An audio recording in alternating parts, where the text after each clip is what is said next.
નમસ્કાર વિદ્યાર્થી મિત્રો, ફરીથી હું આપનું હાર્દિક સ્વાગત કરું છું.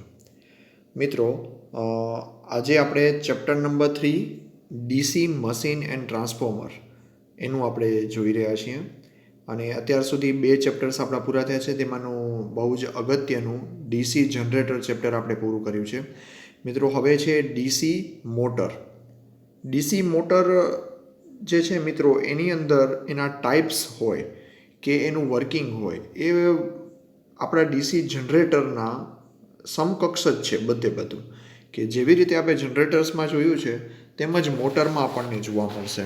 એટલે જો આપણને જનરેટર સરખી રીતે સમજ્યા હશું તો મોટર સમજવામાં તકલીફ આપણને નહીં પડે. તો નિહાળશું મિત્રો ડીસી મોટર. તો સૌપ્રથમ આપણે જોશું કે એ કયા વર્કિંગ પ્રિન્સિપલ પર કાર્ય કરી રહ્યું છે અને ડીસી મોટર કઈ રીતે સ્ટાર્ટ થાય છે. બહુ જ બેઝિક ટોપિક છે મિત્રો. Working principal of DC motor. આપણે પહેલા ચેપ્ટરની અંદર જ ઇલેક્ટ્રિક કન્વર્ઝન ડિવાઇસીસો જોઈ, જેમાં જનરેટર મોટર વિશે વાત કરી હતી. તો મોટર શું કરે છે મિત્રો? ઇલેક્ટ્રિકલ એનર્જીનું મિકેનિકલ એનર્જીમાં રૂપાંતરણ કરે છે. એટલે ઇલેક્ટ્રિકલનું મિકેનિકલમાં કોણ રૂપાંતરણ કરે? તો મોટર. ને જનરેટર કેવું હતું? આનાથી ઉલટું હતું કે મિકેનિકલનું જો ઇલેક્ટ્રિકલમાં રૂપાંતરણ કરે તો એને આપણે જનરેટર કહેતા હતા. બરાબર છે? તો આ બંને એકબીજાના વાઇસ વર્સા છે, એટલે કે એકબીજાના ઉલટ સુલટ છે. ઇલેક્ટ્રિકલનું મિકેનિકલમાં એનર્જી કન્વર્ઝન કરે તો એને આપણે કહીએ છીએ મોટર, અને જો મિકેનિકલનું ઇલેક્ટ્રિકલમાં કરે તો એને આપણે જનરેટર કહીએ છીએ. અને મિત્રો, આપણે જેવી રીતે કન્સ્ટ્રક્શન જોયું ડીસી જનરેટરનું, સેમ એ જ કન્સ્ટ્રક્શન ડીસી મોટર માટે પણ છે. એટલે કદાચ એક્ઝામમાં એવું પણ પૂછાય કે મોટરનું કન્સ્ટ્રક્શન સમજાવો, તો પણ આપણે જે જનરેટરના કન્સ્ટ્રક્શનમાં જેટલા પણ પાર્ટ્સ જોયા, જે પણ વર્કિંગ જોયું, એ જ સેમ અહીંયા જોવા મળશે. એટલે જ જો મોટરની વાત કરીએ તો સમજો કે આપણે આ બે એન અને એસ પોલ જે યોક પર લાગેલા છે, આવી રીતે આપણો યોક હોય ને, આ યોક ઉપર લાગેલા છે, આપણું આ મશીન છે આખું. અને વચ્ચે જે છે તે શું છે? આપણો આર્મેચર છે, આર્મેચરના કંડક્ટર છે. તો હવે સપ્લાય આપણે આમાં કેવું છે કે જનરેટરમાં આપણે અહીંયા બ્રશ લાગેલા હતા અને ત્યાંથી આપણે સપ્લાય બહાર લેતા હતા. હવે અહીંયા ઉલટું છે કે આપણને સપ્લાય છે ને આ બ્રશના કોન્ટેક્ટ દ્વારા આપણે સપ્લાય અહીંયા કમ્યુટેટરમાં આપશું અને આર્મેચર કંડક્ટરની અંદર પ્રવાહ જે છે તેનું વહન શરૂઆત થઈ જશે. અને આ પ્રવાહના કારણે અને આ જે મેઇન ફ્લક્સ છે જે N2S જઈ રહ્યું છે, તે બંને વચ્ચે શું થશે? વિરોધાભાસ પ્રોડ્યુસ થશે. એના કારણે આ વચ્ચેની જે શાફ્ટ છે તે ફરવા લાગશે. આમ મોટર જે છે તે ઇલેક્ટ્રિકલ સપ્લાય આપવાથી મોટરનું પરિભ્રમણ ચાલુ થાય છે. બરાબર છે મિત્રો? તો આ બેઝિક રૂલ્સ છે અને આપણે ઓલરેડી જોયો છે મોટરનો અને જનરેટર એક્શનનો પ્રિન્સિપલ. તો તેમાંનો મોટર એક્શનનો પ્રિન્સિપલ છે તે F=BIL થી આપણે આપી શકીએ છીએ, જેનો યુનિટ છે ન્યૂટન. બરાબર છે મિત્રો? અને જો ફ્લેમિંગના નિયમની વાત કરીએ તો ફ્લેમિંગનો ડાબા હાથનો નિયમ મોટર માટે બનેલો છે. જે ફ્લેમિંગના નિયમ આપણે ઓલરેડી ડીસી જનરેટરમાં ડિસ્કસ કરી લીધું છે. તો યાદ રાખજો, મોટર માટે ફ્લેમિંગના ડાબા હાથનો નિયમ છે. જ્યારે જનરેટર માટે આપણે શું હતું? મેં તમને યાદ રાખવા માટે કીધું હતું મિત્રો, જનરેટરનો જ એટલે કે જમણા હાથનો નિયમ જનરેટર માટે હોય છે. બરાબર? જનરેટર માટે જમણા હાથનો નિયમ. આમ બંને નિયમો વિશે આપણે ઓલરેડી ડીસી જનરેટરની અંદર ચર્ચા કરી લીધી છે મિત્રો. બરાબર છે? તો હવે જો આપણે વાત કરીએ આગળ, તો એના બધા મેઇન કોન્સેપ્ટ વિશે વાત કરશું કે જે મોટરને લગતા હોય. હકીકતમાં એ જનરેટરમાં આપણે બધા કોન્સેપ્ટ જોઈ લીધા હશે અને સિમિલર પણ હશે જ. બરાબર છે? તેમાંનો જ એક બહુ જ અગત્યનો ટોપિક છે કે જે એક્ઝામમાં સૌથી વધારે વખત પૂછાયેલો છે મિત્રો. શું છે?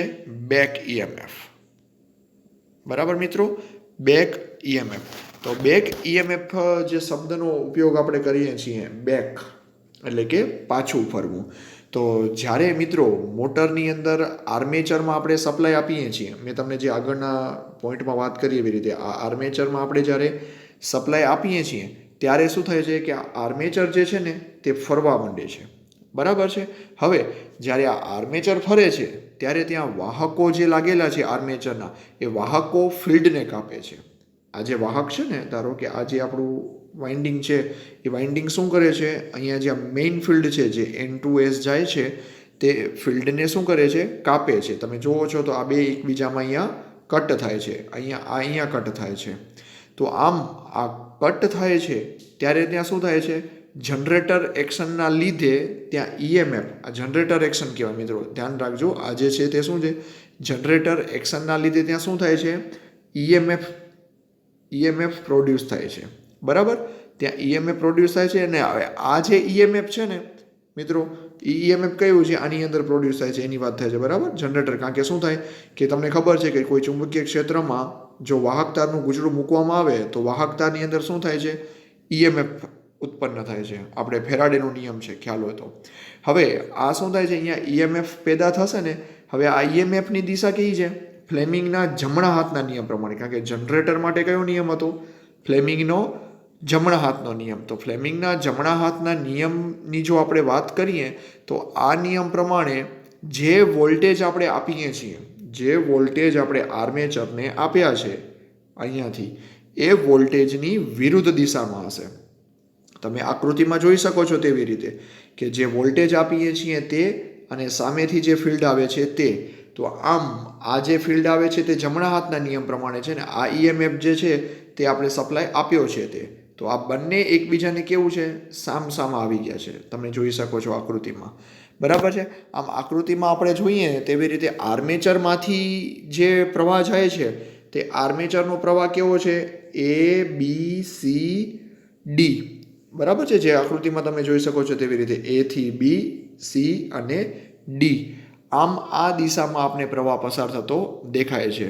હવે ત્યારે શું થાય, હવે આર્મેચર કેવું થશે, એન્ટી ક્લોકવાઇઝ દિશામાં ફરશે. આર્મેચર કે બાજુ ફરે છે, આ બાજુ, જેમ એરો બતાવેલો છે ને, આ એરો બાજુ ફરવાનું એ શરૂઆત કરે છે. તો હવે વાહકનું ફિલ્ડ, હવે આમાં શું થશે મિત્રો કે વાહકનું ફિલ્ડ છે ને, આ જે આ વાહકનું ફિલ્ડ આ મેઇન ફિલ્ડને શું કરશે, કાપશે. એટલે મેઇન ફિલ્ડને કાપે એટલે કે એકબીજામાં કટ થશે. તો અહીં હવે પ્રવાહ શું થશે, B to A ફરવા માંડશે. ત્યારે પ્રવાહ કેવો થશે, B to A તરફ જશે અને D થી C તરફ, એટલે કે BADC. આમ ઉલટો પ્રવાહ ત્યાંથી ફરવા માંડે છે. આ દિશા ફ્લેમિંગના જમણા હાથના નિયમ પરથી આપણે શોધી શકીએ છીએ મિત્રો. બરાબર છે, કે જે આ દિશા આપણે જોઈને એ ફ્લેમિંગના જમણા હાથના નિયમથી શોધી શકીએ છીએ. અને આને જ આપણે બેક EMF થી દર્શાવી શકશું, કારણ કે એનું કેવું છે, વિરુદ્ધ દિશામાં પાછળથી આવે છે, એટલે એને બેક EMF આપણે કહેશું. અને જે આ બેક EMF આવે છે, આપણે જે વાત કરીને એન્ટી ક્લોકવાઇઝ આપણે ડાયરેક્શનમાં ફરે છે, તો આના કારણે જે બેક EMF જનરેટ થાય છે, તો એ બેક EMFને આપણે EB is equal to phi ZNP/60A આ સૂત્રની મદદથી આપણે બેક EMF શોધી શકીએ છીએ. અને આ જ મિત્રો બેક EMFની ઇક્વેશન આપણે ઓલરેડી DC જનરેટરમાં ડિરાઇવ્ડ કરી હતી અને આ આખી ઇક્વેશન આપણે શોધી હતી. તો અત્યારે ફક્ત આ ઇક્વેશન વિશે આપણે વાત કરશું, ખાલી ઇક્વેશનને સમજાવતા નથી. તો ઇક્વેશન યાદ રાખજો મિત્રો. બેક EMFની ઇક્વેશન છે phi ZNP/60A. બરાબર છે.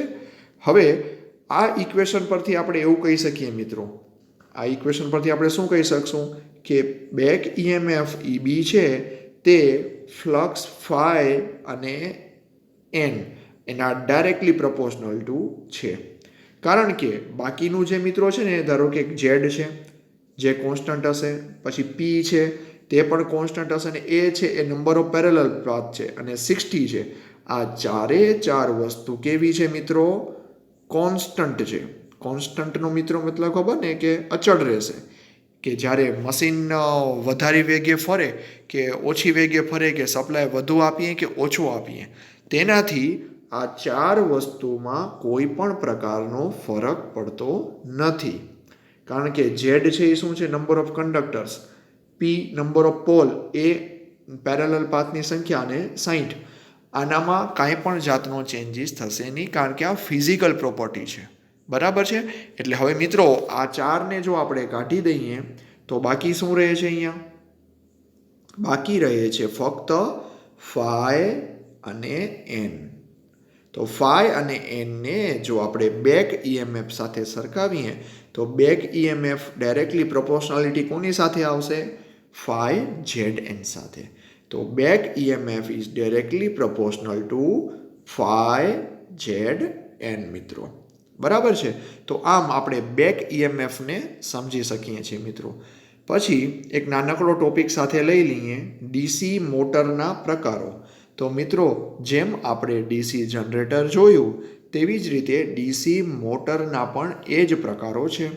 તેમાંના જો પ્રકાર જોઈએ તો પહેલો shunt motor, series motor, cumulative compound અને ડિફરન્શિયલ કમ્પાઉન્ડ.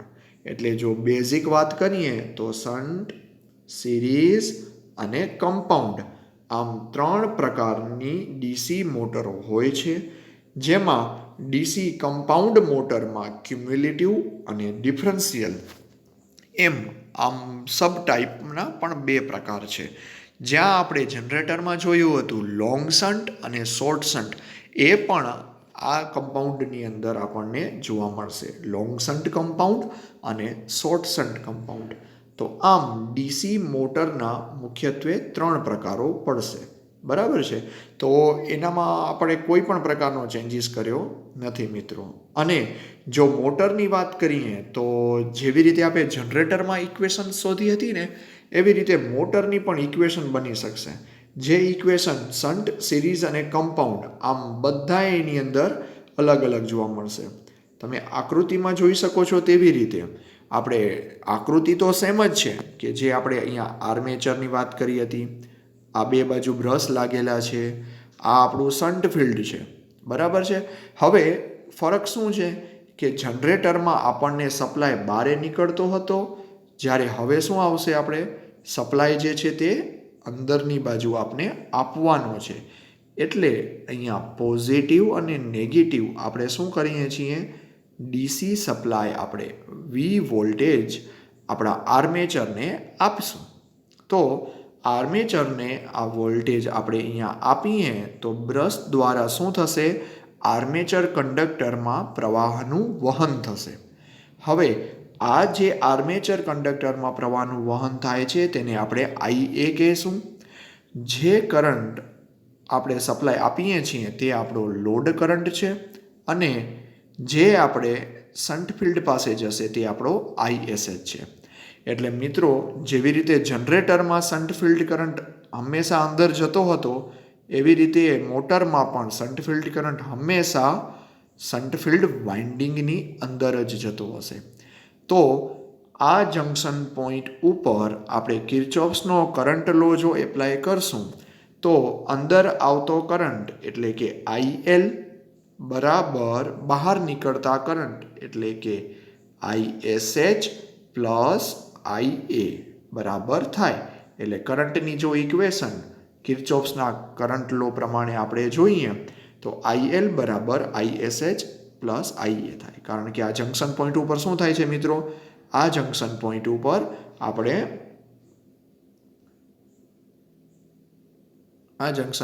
શું થાય છે, IL અંદર આવે છે, ISH બહાર જાય છે ને IA પણ બહાર જાય છે. બરાબર. બેક EMF હંમેશા ઉલટી દિશામાં લાગશે અહીંયાથી. આ આપણું આર્મેચર રેઝિસ્ટન્સ છે અને આ આપણો શન્ટ ફિલ્ડ રેઝિસ્ટન્સ છે. બરાબર. હવે જો વોલ્ટેજ ઇક્વેશનની આપણે વાત કરીએ તો વોલ્ટેજ સપ્લાય આપણે આપીએ શું છીએ, V. તો V આપીએ છીએ તો V બરાબર શું થશે, આપણે અહીંયા સામેની બાજુ આવે છે એ બેક EMF છે, વત્તા આર્મેચર પાસે વોલ્ટેજ ડ્રોપ થશે, જેને આપણે IARA તરીકે ઓળખતા હતા, જે આપણે ઓલરેડી જનરેટરમાં આના વિશે ડિસ્કશન કરેલું છે. તો હવે સપ્લાય વોલ્ટેજ માટેની ઇક્વેશન આપણી બની ગઈ EB પ્લસ IARA. બરાબર છે. તો આમ આપણે આ તો શન્ટ મોટર થઈ, કારણ કે અહીંયા કને શન્ટ ફિલ્ડ કેવું છે, પેરેલલ લાગેલું છે, આર્મેચરના પેરેલલ. તો શન્ટ ફિલ્ડ માટેની આ ઇક્વેશન થઈ. આવી રીતે સિરીઝ ફિલ્ડ માટે પણ આપણે કરી શકીએ છીએ, જ્યાં શું હશે, આ આર્મેચરની સિરીઝમાં ફિલ્ડ લાગી જશે, ફરક કાંઈ જ નથી. બરાબર છે મિત્રો.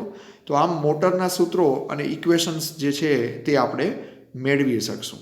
બરાબર છે મિત્રો. તો આશા રાખું છું કે તમને આ બેઝિક જે મોટરનું હતું તેની અંદર તમને ખ્યાલ પડી ગયો હશે.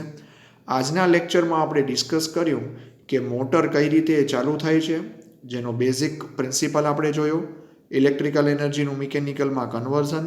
એના પછી આપણે શું જોયું, બેક ઈએમએફની ઇક્વેશન જોઈ, બેક ઈએમએફ શું છે તે જાણ્યા. એક્ઝામમાં બહુ બધી વખત પૂછાયેલો પ્રશ્ન છે જે તમે જોઈ શકો છો અહીંયા.